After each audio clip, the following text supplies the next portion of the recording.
Llega al Ecuador LHC, el antigripal chino de origen natural. Su fórmula, que contiene 13 ingredientes naturales milenarios que durante 200 años ha coadyuvado en el tratamiento de epidemias virales y respiratorias en el continente oriental. Es un antigripal que inhibe la réplica viral con cualidades citoprotectoras, analgésicas, antiinflamatorias y antitusígenas expectorantes. LHC, el antigripal chino de origen natural. Adquiérelo en las principales farmacias del país.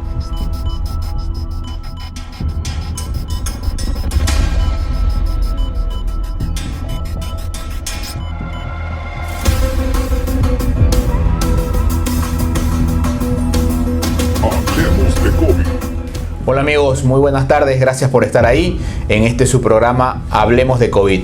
Bueno, hoy nos encontramos, se habrán dado cuenta, en una escenografía diferente. Estamos en la Torre Médica Cima, en mi consultorio, ya que por temas de logística lo hemos armado acá.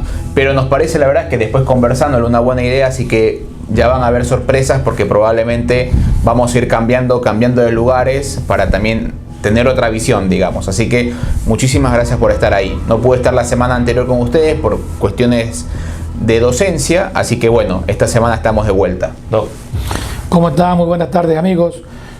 Como lo decía Andrés, estamos tratando de darle la mayor dinámica al programa.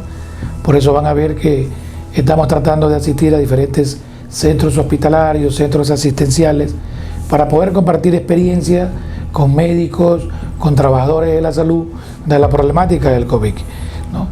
Volverles a recordar que, hablando de COVID, ¿no?, es uno de los programas de la Sociedad de Infectología del Guayas y del Foro Permanente de la Salud para la comunidad. Bueno, uno de los temas que queríamos conversar con ustedes ahora es que estuvimos haciendo un poco de investigación en campo y estuvimos viendo cómo están los lugares donde están internados los pacientes de COVID. Y la verdad que nos da mucho gusto poder compartir en todos de que se han disminuido los casos, y muchos de esos casos es por la gran acogida que ha tenido la gente con el plan de vacunación. Es algo que la verdad que da mucha alegría, porque cada vez y cuando hay menos casos, y los casos que quedan, para ustedes es muy importante compartir esto, la mayoría de casos que están en una terapia intensiva o en todas las que hemos podido asistir en varios lugares privados y públicos, son los pacientes que no están vacunados o los que no están completamente vacunados. Recordemos que para poder decir que una persona está completamente vacunado deben de pasar 14 días después de haberse aplicado su segunda dosis. Entonces es muy importante poder volver a decir esto con ustedes, decir que es necesario que nos sigamos vacunando, ya que lo que estamos viendo en esta última semana, nos fuimos a ver ahí qué pasaba y la verdad es que nos dimos cuenta de que la vacunación así es una de las cosas que podemos seguir peleando y que vamos a seguir peleando con el tema de la pandemia y que nos ha ayudado muchísimo. Sí, yo creo que tu comentario es muy acertado. Cuando uno ve lo que pasa, por ejemplo, en Guayaquil, ya llevamos alrededor de 4 a 5 semanas con una cifra de la vigilancia epidemiológica casi estable, en donde hay algo que sí me gustaría aclarar, y lo conversaba con algunos amigos comunicadores sociales, en lo que tiene que ver con la ocupación de las camas de terapia intensiva como una variable para tratar de monitorizar lo que es la pandemia. Uh-huh. Y el comunicador, este amigo, me comentaba que todavía las camas en Guayaquil, en ciertas terapias intensivas, sobre todo de hospitales públicos, se encontraban llenas. A lo cual yo le hice referencia que en este momento, después de más de un año de pandemia, la variable de camas de terapia intensiva hay que ser muy cauto para evaluarla. Porque probablemente una cosa es hablar de camas de terapia intensiva y otra cosa es hablar de porcentaje o número de pacientes hospitalizados. Y que tengan COVID. Y que tengan COVID. Porque acordémonos que nuestros hospitales, acordémonos las épocas donde fue la crisis sanitaria, los hospitales llegaron a tener una expansión en las camas de terapia intensiva, que probablemente de 30 camas normales, hay muchas que pasaron a 100, a 150 camas. Y que cuando ya disminuyen la cantidad de pacientes, ¿no?, los hospitales también disminuyen, claro, el número de camas que ponen a disposición. Entonces no es lo mismo de hablar del 99% de camas ocupadas en una terapia intensiva de 100 camas que hablar del 99% de camas ocupadas en una terapia de 20 camas. Por lo tanto, esto hay que tener muy cauto, y una de las variables que tiene que ser utilizada con muchas pinzas es el número de camas, ¿no, verdad?, ocupadas en terapia intensiva, ¿no? Guayaquil, por ejemplo, creemos que tiene una capacidad para poder extenderse, expandirse, en caso si es que mañana lo llegamos a requerir, probablemente en el doble de camas que actualmente tiene. Guayaquil tiene un promedio de alrededor de 500 camas de terapia intensiva, que fácilmente nosotros llegamos casi por arriba de las 1000 camas de terapia intensiva. En este momento hemos vuelto casi a la normalidad. Hay hospitales que nuevamente tienen 10, 12 camas. Por lo tanto, yo creo que ese es un dato que hay que tenerlo muy presente, ¿no? Bueno, súper interesante también eso. Y otra de las cosas que también esta semana estuvimos conversando, y también por las preguntas que llegaron, era el uso y el abuso del consumo de los antimicrobianos, que durante esta pandemia ha tenido un crecimiento exponencial, y esto también va, nosotros se lo compartimos a las personas, al público en general, sino a nuestros compañeros, los colegas, los médicos, porque estamos viendo que todavía se sigue utilizando muchos esquemas antibióticos, no solo de 1, 2 o 3 familias de esquemas antibióticos, en los cuales por ahora están generando un incremento, un aumento en el consumo, y por ende una posibilidad de tener gérmenes resistentes. Hemos hablado acá con el doctor Alemán, y que hemos quedado que en algún momento vamos a empezar a hablar con ustedes no solo de COVID, sino también de otras cosas infectológicas, y una de esas es el consumo de antibióticos que tenemos. Los porcentajes, revisando bibliografía reciente, en estudios en países donde se hacen consumos de antibióticos, el crecimiento del consumo de antibióticos es, por decir una palabra, exponencial, de una manera gigantesca, por expresarlo de una manera más sencilla. Hay países que sobrepasan 50, 60, 70% del consumo comparado a los últimos 10, 20 años en el pasado. Y eso lleva a que podamos tener estas bacterias resistentes, y que en algunos programas de televisión fueron apareciendo estas, que las vamos a comentar acá con ustedes, estas famosas KPC que salieron y que fueron temas en algunos programas de televisión, no solo médicos, sino también de entrevistas. Entonces, es una de las cosas que vamos a hablar con ustedes, porque estas bacterias, estas enterobacterias productoras de carrapenemasa, que nosotros conocemos que son un mecanismo de resistencia particular, es un desafío no solo para el médico, sino también por todas las cosas que tenemos que hacer con el paciente. Entonces es como que un recordatorio, porque es una de las preguntas que fueron llegando. Algunas de las preguntas venían en relación, ¿qué antibiótico puedo tomar? Algunas preguntas eran, estoy tomando amoxicilina, estoy tomando acitromicina, me estoy poniendo ceftriaxona, me estoy inyectando meropenem, me estoy inyectando bueno, en fin, y tomando muchísimos otros más antibióticos, levofloxacina, ciprofloxacina, que muchas preguntas que vamos recogiendo van tocando ese tema. Y la verdad es que esto ya lo hablamos y lo hemos venido tocando en todos los programas, y una de las ideas es volver a ratificar de que esto es una enfermedad viral. No quiere decir que en el medio de la enfermedad, o cuando pase la evolución natural de la enfermedad, se pueda complicar con infecciones bacterianas, y ese es el momento cuando se deben de utilizar los antimicrobianos. Creo que es una lucha constante. Bueno, acá yo recién empiezo en el mundo de la infectología, pero acá en 20 años, ¿qué ha pasado con los antibióticos? Bueno, lastimosamente esta es una lucha que no es nueva. El problema de la resistencia a los antibióticos es un problema que probablemente ya tiene mucho tiempo. Cuando uno comienza a ver la historia, querer revisar en internet, uno puede encontrarse hace 20, 30 años que ya se hablaba del problema de la resistencia de los diferentes microorganismos y su impacto en la salud pública, tanto en la parte farmacoeconómica, es decir, el costo de los nuevos antibióticos cada vez son más caros, pero también el impacto que tenía dentro de lo que era la salud pública, el aumento de la mortalidad, de la estancia hospitalaria, porque las bacterias resistentes no es que son más malas o más agresivas que las bacterias sensibles, son igual de malas. El problema, la diferencia marca, es que en un caso no tengo antibióticos con qué combatirla, que cuando comparo con el otro grupo de gérmenes. Por eso es de que dentro de la dinámica que le queremos dar al programa, acordémonos que este es un programa para la comunidad, y que dentro de la comunidad, también todos los trabajadores de la salud, es nuestro interés proporcionarles herramientas para poder que ustedes puedan conversar, charlar, intercambiar ideas de problemas que diariamente se presentan dentro de lo que es el manejo de las enfermedades infecciosas. Por eso es que tratamos de ver cómo los problemas, las problemáticas de la comunidad, ¿no? Las preguntas que nos llegan por diferentes medios, redes sociales, comentarios, o en los hospitales cuando estamos revisando pacientes, en las consultas externas.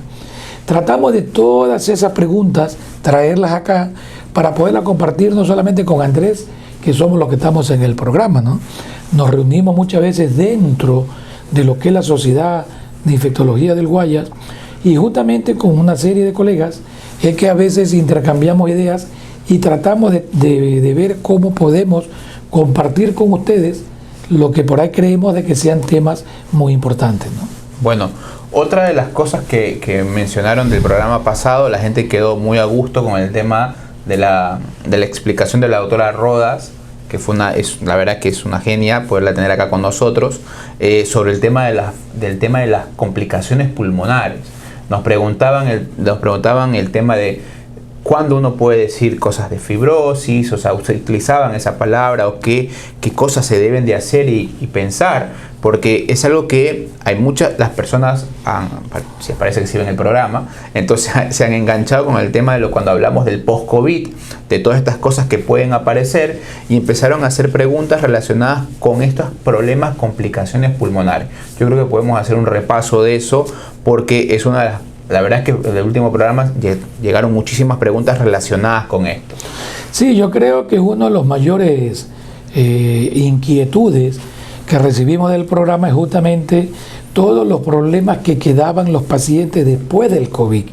Yo creo que la explicación que hizo la doctora Roda, yo creo que llenó muchas expectativas, aclaró muchas dudas, y sobre todo una de las cosas que yo saco como médico clínico y como médico infectólogo es que definitivamente yo creo que debemos de darle rédito a los especialistas. Es probable que si usted tiene un problema ortopédico, busque al traumatólogo. Es probable que si usted tiene un problema con algún niño, busque al pediatra. Es probable que si usted tiene un problema de oído, nariz y garganta, busque un otorrinolaringólogo. En el caso del post-COVID, creo que lo que tiene que quedar muy claro que gran parte de toda esta sintomatología tiene que ver con una mala recuperación a nivel de lo que se conoce como rehabilitación pulmonar. Y eso es importante de que usted acuda donde un especialista, el médico neumólogo, probablemente el técnico o el terapista en rehabilitación pulmonar, son los que probablemente más conocimiento tienen de un problema nuevo, porque el COVID es nuevo. Estamos aprendiendo todos, pero una de las cosas que probablemente más hemos aprendido es que este término fibrosis pulmonar era un término que cuando comenzó la pandemia era probablemente el mayor problema que creíamos que los sobrevivientes del COVID lo iban a presentar. Y aunque ustedes muchas veces uno no lo toma muy en serio, a veces lo toma muy a la ligera, a veces los médicos o los propios pacientes escuchan términos que a veces tienen más impacto el término que la enfermedad.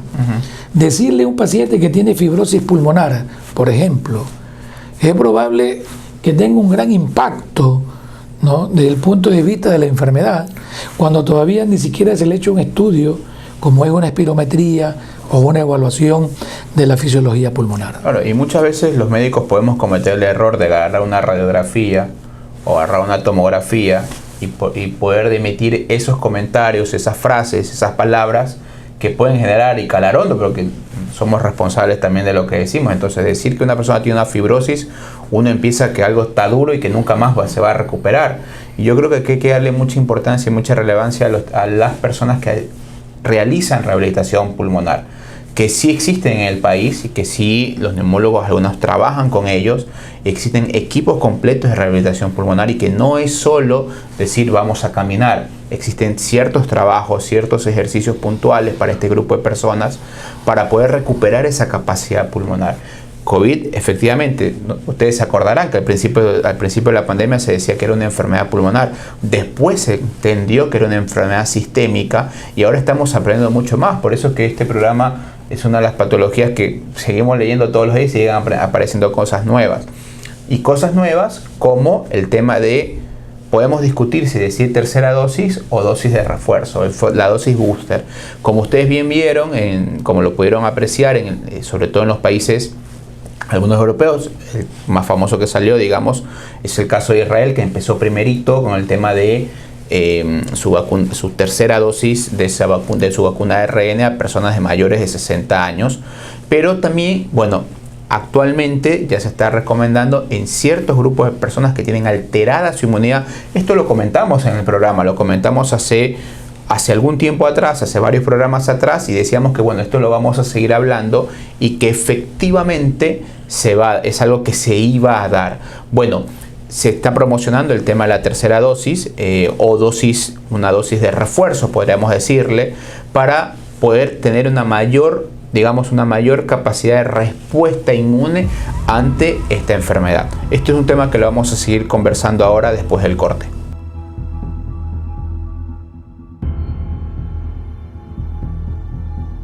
Bueno, gracias por estar ahí, amigos. Estamos ahora en el segmento de actualidad. Como bien escucharon en el segmento anterior, estábamos hablando de esta tercera dosis o esta dosis de booster, de refuerzo, que se está aplicando en otros países. La verdad es que desde el punto de vista médico, científico, era algo que se esperaba. Nosotros fuera de pantalla y con ustedes lo conversamos muchas veces de que estábamos convencidos de que se iba a poder dar, porque era algo que se veía venir, por todo lo que estaba pasando con el tema de las variantes. ¿Se acuerdan que en un momento conversamos sobre la situación de este efecto de inmunidad de rebaño, de este número reproductivo que era el R0 y todo lo que se tenía que alcanzar para poder decir que no hay circulación, no hay transmisión del virus? Bueno, una de las cosas con estas nuevas variantes, resumiendo un poco, es que uno tiene que tener la posibilidad de tener más protección y estar más protegido. Es un dato muy importante porque, por ejemplo, como ustedes vieron hace pocos días, Estados Unidos aprobó el uso de la tercera dosis, le dicen ellos, para ciertos grupos de pacientes y sobre todo para los pacientes inmunosuprimidos. Recuerdan que conversamos que la inmunosupresión de los pacientes no solo se va a dar por ciertas enfermedades,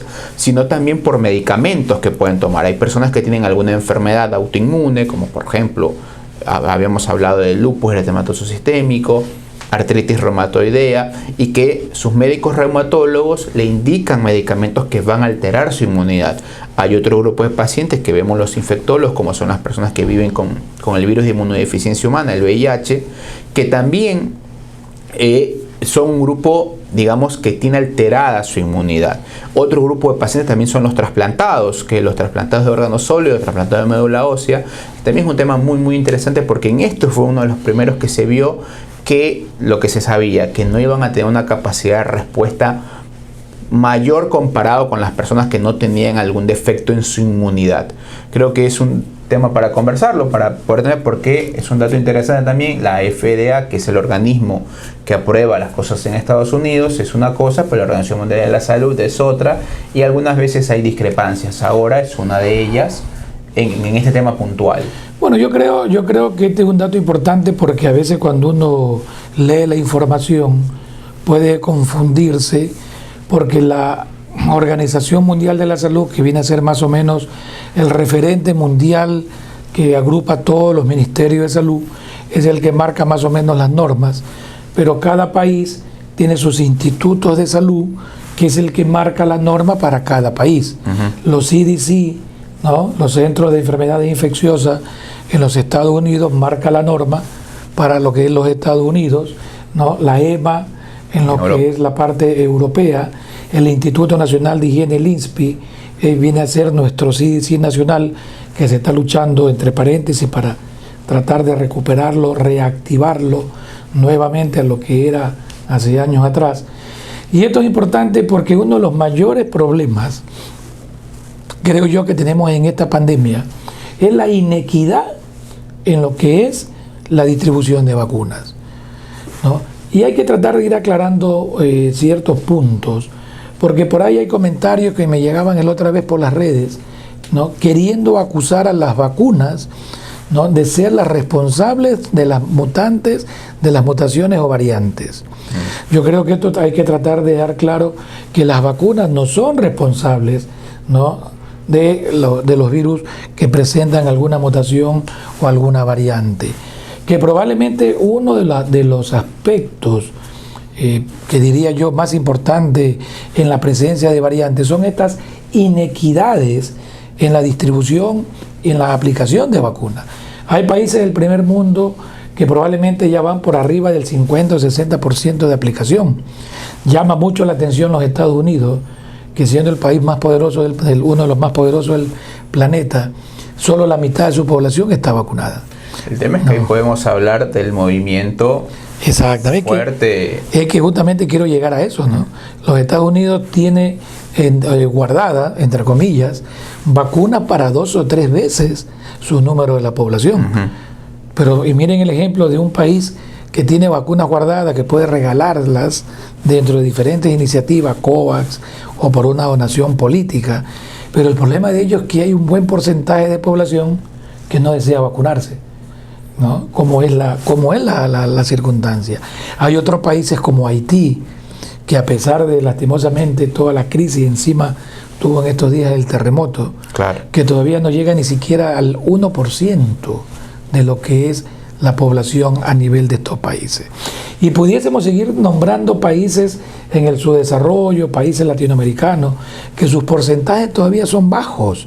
Estas inequidades probablemente sean uno de los mayores desafíos que la propia OMS, ¿no?, todavía no declara de manera universal la aplicación de la tercera dosis o del refuerzo, como tú lo decías. Porque yo comparto con la OMS, algunas veces hemos discrepado con algunos accionarios de la OMS, pero en este momento yo lo respaldo, porque yo creo que en este momento el objetivo fundamental tiene que ser llegar a vacunar a la mayor cantidad, el mayor porcentaje de la población del mundo en el menor tiempo posible. Yo sí comparto la posición, ¿no?, de que habría que tratar de que los países que están pensando en vacunar niños, que están pensando en la tercera dosis, probablemente ayudemos a vacunar a todo el mundo. A los países que le faltan vacunas para probablemente aumentar este porcentaje y llegar a este gran punto que es la inmunidad de rebaño. Por lo tanto, la tercera dosis, yo creo que todos estamos de acuerdo. El problema que tendríamos que discutir es cuándo, cómo y a dónde. Porque no es, y por favor escuchémonos bien, no es para toda la población en general. En este momento, las sugerencias o las recomendaciones de la tercera dosis son para grupos denominados vulnerables, pacientes que tienen disminución o algún trastorno a nivel inmunitario, enfermedades que le produzcan alguna debilidad o algún trastorno en la respuesta que ellos puedan tener a la vacuna, y a ellos son los que se les está ofreciendo probablemente la tercera dosis o el refuerzo. No se ha visto en este momento si hay ventajas, ¿no, verdad?, versus no vacunarse en población general. Si a los jóvenes en este momento, pacientes de 30 o 40 años que ya tienen sus 2 dosis, ¿no?, se beneficiarían o no de darle una dosis de refuerzo. Yo creo que el resumen en esta parte es que las vacunas sirven, ¿no? Yo creo que en este momento, a medida que el tiempo pasa, cada vez nos ratificamos que la vacuna es la principal herramienta para poder contener a la pandemia dentro de lo que es la población y evitar, ¿no?, que haya más población susceptible y que le va a permitir al virus, dentro de su ritmo habitual, el mutar permanentemente. Y el segundo pilar lo hemos repetido, pero lo seguiremos repitiendo. Hay que cortar la transmisión. Tenemos que seguir haciendo más pruebas diagnósticas de PCR y de antígeno. Tenemos que seguir haciendo campañas educativas, sobre todo en lo que tiene que ver con comunicación en salud. Los aerosoles, que también lo hemos hablado, hay que implementarlo. No solamente en el trabajo, sino en la escuela, en su hogar. Abra las ventanas, ¿no? Si estamos en grupo, si quiere hacer una reunión, hágala en un sitio abierto, que probablemente eso es lo que nos va a ayudar a evitar que estos lugares cerrados se formen aerosoles y faciliten la transmisión. Una de las cosas importantes que usted mencionaba también, muy interesante, es cuando uno lo plantea, depende de donde lo quiera plantear, ¿no? Cuando estábamos hablando de todas las estrategias que uno quiera al principio de la pandemia, cuando hablábamos de la vacuna, cuando hablábamos de la posibilidad de inmunización por medio de vacuna, decíamos que las estrategias pueden ser a dónde quieres llegar. Quieres llegar a evitar más muertes porque se estaban muriendo las personas de más de 60, 70 años, o quieres disminuir la transmisión cortándola con el tema de inmunizar a las personas que circulaban más, que eran las personas laboralmente activas, digamos. Pero yo creo que también una de las estrategias que uno podría plantear en este momento es no solo el tema de poder llegar a más personas, sino el acortar el tema de las dosis y el intervalo interdosis. Hay que aplaudir las acciones que hace el gobierno, porque la verdad es que cada vez y cuando llegan y siguen llegando vacunas, es algo que eso sí tenemos que aplaudirlo, porque no en un momento pensábamos, ¿cuándo nos va a llegar? ¿Cuándo nos va a llegar? Y ahora tenemos disposición, entonces, ¿qué es lo que tenemos que decir con esto? Que la gente tiene que seguir vacunándose, que las estadísticas que le hemos dicho acá, por decirlo de forma criolla, acá entre nosotros cuando hicimos el recorrido, que en algún momento ustedes van a empezar a conocer porque van a salir publicadas probablemente por registros oficiales o cosas que nosotros las hemos podido conseguir conversando con diferentes lugares de terapia intensiva. Es un tema importante, que la vacunación sirve. Entonces, creo que no nos hemos cansado de repetir desde el programa 1, cuando todavía empezábamos con el tema de que ciertas cosas habían pasado, y es otra posibilidad que no nos olvidemos que también hablamos de la intercambiabilidad de vacunas, y que algo que nosotros también tranquilamente nos puede pasar, tranquilamente la podemos hacer. Yo creo que para tratar de complementar con lo que tú acabas de decir, tratando de transmitir cifras nuestras, es interesante lo que conversábamos en el chat de la mesa técnica que nosotros tenemos acá en Guayaquil, donde más de 70 diferentes profesionales, diferentes especialidades, discutimos los artículos nuevos, las cosas que puedan estar pasando, casos difíciles. Y es interesante porque en un hospital de Guayaquil, no podemos dar nombre para que no haya ningún tipo de llamados de atención, porque siempre hay que esperar la voz oficial, pero sí creo yo que podemos decirlo, porque en algún momento lo van a publicar. Y esto es nuestro, esto es nuestro. El 40% de los pacientes que probablemente fallecían eran no vacunados. Y apenas el 2%, ¿no, verdad? 2.3% eran de pacientes vacunados. Es decir, esos son números reales nuestros. Claro. Si bien es cierto, es un número pequeño, pero lo que nos está reflejando que quienes mayor complicaciones van a tener, sobre todo de mortalidad, son con los grupos que no se vacunan. Y no quiere decir, lo que hemos dicho en los programas, que las personas que están vacunadas no se pueden enfermar, porque lo hemos dicho un montón de veces. Por eso es importantísimo seguir cuidándose. Pero ese dato que usted acaba de decir, que bueno, está bien, de manera extraoficial nosotros lo podemos compartir, es un dato que derrumba toda posición que esté en contra de no vacunarse. Y que no solamente lo que está pasando aquí, yo creo que en este momento, en estas últimas semanas, hemos visto una serie de publicaciones, incluso en gráficos, donde la mayor cantidad de pacientes que se complican, que ingresan a las terapias intensivas y que fallecen, son no vacunados. Y lo siguen la población que tiene vacunas incompletas. Es decir, que ha recibido una sola dosis de los esquemas de 2.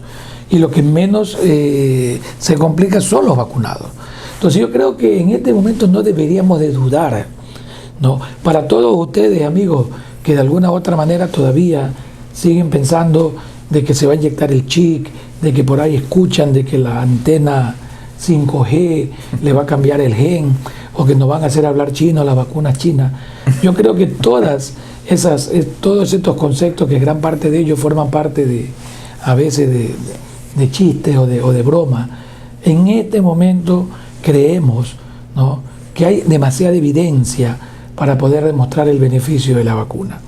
Por eso que no solamente lo hagas por ti, no solamente lo hagas para salvar tu vida, sino que hazlo por tu familia.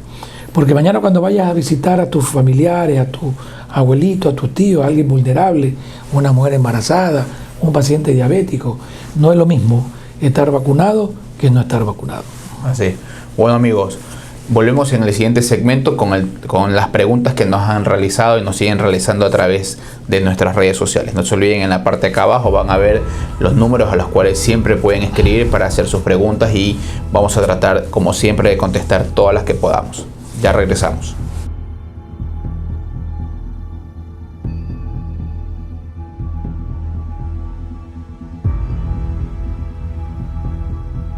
Bueno, amigos, de regreso con ustedes, tenemos el segmento del médico invitado. En este momento vamos a tener al doctor John Cuenca Vega, es un médico clínico intensivista especializado en el Hospital Italiano de Buenos Aires, médico tratante del grupo médico Kennedy, y es probablemente uno de los médicos que dentro de esta pandemia ha tenido mayor participación dentro de lo que es la parte del manejo y asimismo como parte activa dentro de lo que es la orientación para los pacientes, para los medios de prensa y también para la comunidad médica. Creo que el doctor Cuenca nos va a hablar un poco dentro de lo que es la perspectiva de lo que está pasando en la terapia intensiva. Muchas gracias, John. Lo dejamos contigo. ¿Qué tal, Washington? ¿Qué tal, Andrés? Gracias por la invitación a compartir con sus televidentes en este espacio de Hablemos de COVID.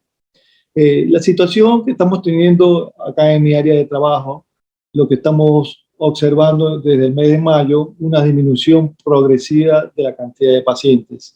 Y en los últimos 7 días, yo no he estado viendo ningún paciente hospitalizado, tanto de cuidado intensivo como en sala, ni en el área de emergencia.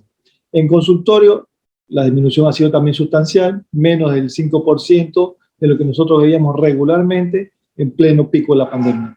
Esto nos da la traducción de que las cosas a nivel de la ciudad de Guayaquil vienen muchísimo mejor. No obstante, esto no significa que nos debemos de confiar. Esto significa que nos da un respiro y que a nivel del accionar de las autoridades de salud hay que insistir muchísimo en la educación a la ciudadanía de vacunarse. Estamos con buenos porcentajes, pero significa que no es la meta esa.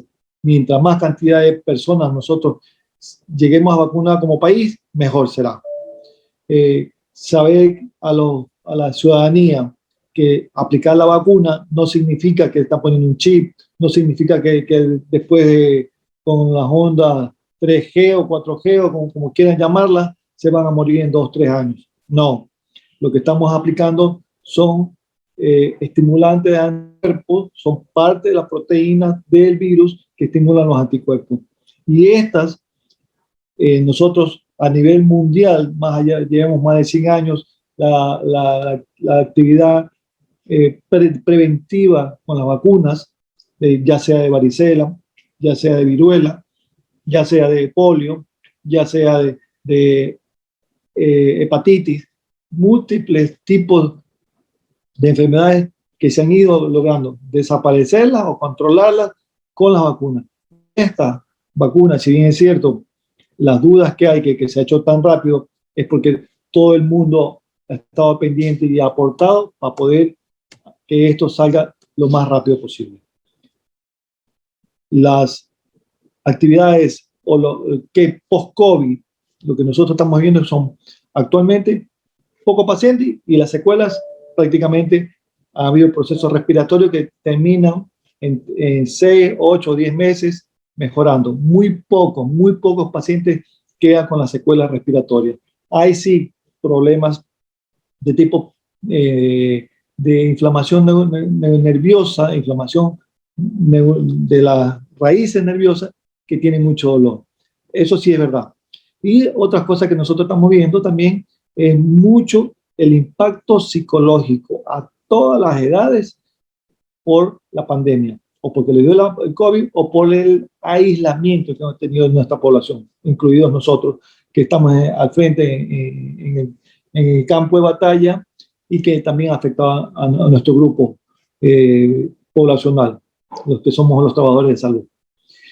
También tenemos que saber que las vacunas han protegido a la población. Las tres cosas importantes acá. El pico alto que tuvimos en marzo y abril. 2, la educación que ha existido a la población, el uso de mascarilla, el lavado con alcohol gel o lavado de manos, el distanciamiento de los 2 metros o más, el hacer o reunirse en ambientes abiertos y que nos permite a nosotros estar con menos probabilidad de contagiarnos. Bueno, yo creo que eso es importantísimo en la ciudadanía, seguir manteniendo eso. Bueno, yo trabajo en Clínica Kennedy Alborada y Clínica Kennedy San Borondón. Estamos prestos para servirlos y en cualquier momento nosotros pueden ubicarnos por las redes sociales, en Instagram, Dr. John Cuenca. ¿Y qué recomendaciones para nuestra ciudadanía? De esto, pandemia, no vamos a salir si todos no nos ponemos el hombro. ¿A qué? A vacunarnos. La reactivación económica, la salud de tu familiar, tu salud y de todos tus seres queridos depende de que todos nos vacunemos. No significa que nos vamos a inocular ningún chip ni nada por el estilo. Solo vamos a salir de la pandemia, de esta guerra viral, todos. Y para eso tenemos que interpretarlo como un deber cívico, vacunarnos. Muchas gracias, John, por tu aporte. Yo creo que ha sido muy importante por tu participación. Hasta la próxima.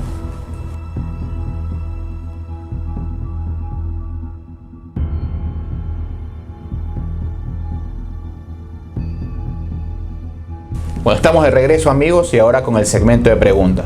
Una de las preguntas que llegaron muchas preguntas relacionadas a esta, era: después de haber tenido COVID, ¿cuándo es el momento ideal para poder vacunarme? Mira, yo creo que esta es una pregunta que frecuentemente uno la encuentra en las redes sociales, es uno de los principales temas que los pacientes acuden a la consulta. Y aquí tenemos que tratar de separar, creo yo, este es un criterio muy personal, lo técnico y lo que es salud pública. Desde el punto de vista técnico, no existe ninguna contraindicación que tú te vacunes, incluso teniendo COVID. No te va a pasar nada. El propio CDC, la recomendación que hace que una vez que tú terminas tu aislamiento, es decir, tú terminas los 14 días que te han recomendado estar en aislamiento, tú puedes vacunarte sin ningún problema. Ya. Esa es una recomendación. La otra recomendación es la que hacen los ministerios de salud pública. En este caso, el Ministerio de Salud Pública del Ecuador te va a decir que tú te vengas a vacunar después de 3 meses. Es probable que estos 3 meses tengan que ver con un stock de vacunas. Por eso es de que la recomendación que vas a escuchar frecuentemente es que regreses al 3er mes. Lo que hay que dejar aclarado también es que luego de una infección posterior, o sea, la inmunidad posterior a una infección natural, te van a dejar una inmunidad transitoria, que va a ser muy variable si la infección fue leve, fue moderada o fue grave. Si es una infección leve, probablemente la inmunidad dure corto tiempo, pero este corto tiempo pueden ser meses. El promedio de inmunidad que se sugiere que uno pueda tener después de una infección por SARS-CoV-2 es alrededor de 6 meses a 8 meses. Por eso es de que este lapso, este tiempo, ¿no verdad?, uno puede tratar de tenerlo como un promedio. Pero el resumen o la conclusión es que a pesar de que tú hayas tenido COVID, tienes que vacunarte, porque la vacuna te va a proporcionar una inmunidad mucho más fuerte, más sólida, que la inmunidad secundaria a una infección natural. Sí, yo creo que también en un momento lo conversamos, el tema de la inmunidad híbrida, que lo tocamos en un momento, que era la inmunidad que aporta la enfermedad y lo que nos podía aportar el tema de la vacunación. Entonces, yo creo que como concepto, dependiendo desde uno lo vea como parte técnica o salud pública, creo que sería una buena respuesta, pero de forma general creo que si alguien pregunta y tiene la oportunidad de vacunarse, que se vacune. Que se vacune. Así es. Yo me siento bien, ya me vacuno, no va a haber ningún problema. Bueno, otra de las preguntas que también nos suele llegar es si pueden mantener, una persona de post vacuna puede mantener relaciones sexuales. La verdad que créanme que es una pregunta que ha tenido se ha repetido muchas veces en el chat, pero bueno, no hay ninguna contraindicación que una persona pueda mantener relaciones sexuales post vacuna. El tema es que post vacuna muchas personas quedan un poco golpeados, porque recordemos que estas vacunas son reactogénicas, o sea, van a tener algún efecto en nuestro cuerpo, nos va a doler el brazo, podemos tener algo, sensación de malestar general, fiebre o febrícula, podemos sentirnos un poco golpeados, como si hubiésemos tenido una enfermedad gripal, digamos. Entonces, no es que existe la contraindicación, después existe si una persona podría, en el contexto de, porque es un ejercicio físico al final de cuentas. Entonces, y relacionado a esto, también me han preguntado si puede una persona hacer actividad física tipo CrossFit, que es muy famosa en la ciudad, después de la vacuna. No es que existe una contraindicación para no hacerlo, el tema es cómo se sienta cada uno. Eso es la de verdad, porque si yo estoy relativamente bien, no me pasó nada, puede hacer, obviamente teniendo cuidado en el sitio donde se aplicó la vacuna, porque si recibo un golpe o algo, se me puede inflamar, me va a doler y puedo tener otras complicaciones. Pero no es que exista una contraindicación, no puedes hacer esto. Hay muchas veces que estas negaciones en medicina terminan siendo mitos. En algún momento podríamos hacer un programa de mitos sobre enfermedades como, por ejemplo, el alcohol. ¿Sirve o no sirve desparasitarme todos los años? ¿Sirve o no sirve comer maní si estoy recién operado? La herida, los alimentos inconosos. Los alimentos inconosos. Entonces esto creo que podría ser un programa solo para esas cosas que medicina folclórica. Pero son muy interesantes porque preguntan en todos lados. Es algo digamos que es una pregunta frecuente, ¿no? Yo le agregaría a lo que tú muy bien creo ha hecho acápite a esta serie de preguntas muy frecuentes. Lo mío pasa con el alcohol, ¿no? Si puedo tomarme una copa de alcohol o puedo ingerir alcohol, puedo hacer deporte. Yo creo que la vacuna no hace ninguna discapacidad para nadie, ¿no? El hecho de poder o no poder hacer alguna actividad física, tal cual como lo dijo Andrés, va a pasar por la respuesta que usted haya tenido a la vacuna. No, habemos mucho que cuando nos vacunaron no nos dio nada. Yo las 2 dosis de vacuna que recibí prácticamente fue como que no me dio ningún síntoma. Ahí la gente le va a decir que no lo vacunaron. Es probable, ¿no? Es probable.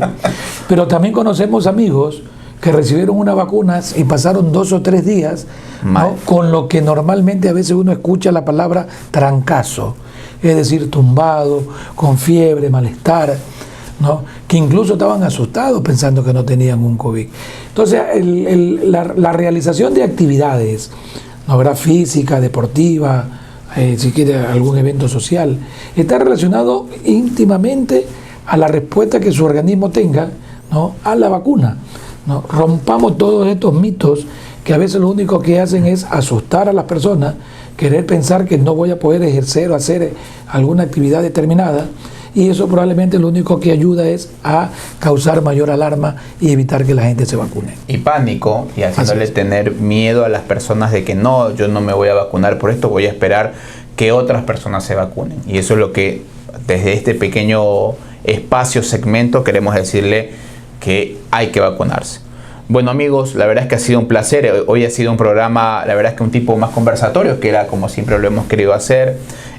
Vamos a seguir, no se olviden de seguirnos en nuestras redes sociales que ven acá abajo, y nos vamos a estar viendo en el siguiente programa con más temas de actualidad, más temas de otros invitados en Hablemos de COVID. Muchas gracias por estar ahí. Muchas gracias a ustedes, y no nos olvidemos que este es un programa auspiciado por la Sociedad Ecuatoriana de Infectología, capítulo Guayas, y del Foro Permanente de la Salud. Muy buenas tardes, un abrazo para todos. Chao.